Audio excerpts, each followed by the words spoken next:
সে আমাদের গ্রুপের লোক। যাও যাও, সেটা তুলো, সেটা তুলো।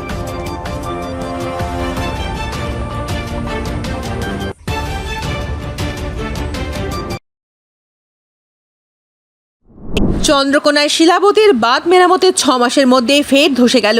পশ্চিম মেদিনীপুর জেলার চন্দ্রকোনা 1 ব্লকের মনোহরপুর 2 গ্রাম পঞ্চায়েতের যাদবপুর গ্রামে শিলাবতীর বাঁধ মেরামতের 6 মাসের মধ্যেই ধসে পড়ল। এই নিয়ে গ্রামবাসীদের মধ্যে ক্ষোভের সৃষ্টি হয়েছে। গ্রামবাসীদের দাবি, এখানে বাঁধ ভাঙলে ঘাটাল ও চন্দ্রকোনা ব্লকের মোট 15 থেকে 20 গ্রাম জলের তলায় চলে যাবে। স্থানীয় বিজেপি নেতারা আগের সরকারকে দায়ী করেছেন। তাদের অভিযোগ, বরাদ্দ টাকার বেশিরভাগই তৃণমূল নেতাদের পকেটে ঢুকেছে। সেই জন্য বাঁধের কাজের এই অবস্থা। তারা সেচ দপ্তরের সঙ্গে যোগাযোগ করেন। তড়িঘড়ি সংশ্লিষ্ট কর্তৃপক্ষ বাঁধ পরিদর্শন করেন এবং আংশিক মেরামতের কাজ করেন।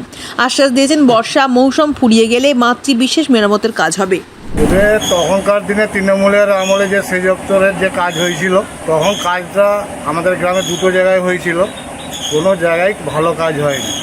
কেন, তৃণমূলের আমলে তো কাঠ বানিয়ে দিতে হয়েছে, সেই মতোভাবে কাজ করেছে। কাজ এতবার নিম্নমানের কাজ হয়েছে যে 6 মাস হয়নি, নদীতে ধসে পড়ে গেছে। এই আমরা পরিস্থিতি দেখে আমরা সেচ দপ্তরে ছবি তুলে পাঠাই এবং ফোনও করি যে সামনে বর্ষা যদি এইরকম পরিস্থিতি হয়, বাঁধ ভেঙে গেলে আমাদের গ্রামে এবং বহু গ্রামের ক্ষয়ক্ষতি হবে। সেই হিসাবে আমরা সেচ দপ্তরে ছবি তুলে এবং ফোন টোন করে কালকে আসে সেচ দপ্তরের লোক, এসে তারা একটা আস্থা দিয়ে গেল যে তোমরা এখন আপাতত আমাদের কন্ট্রাক্টরের মাধ্যমে রিপেয়ারিংটা হোক, বর্ষাটা কাটুক, কাটার পর ভালোভাবে কাজ হবে।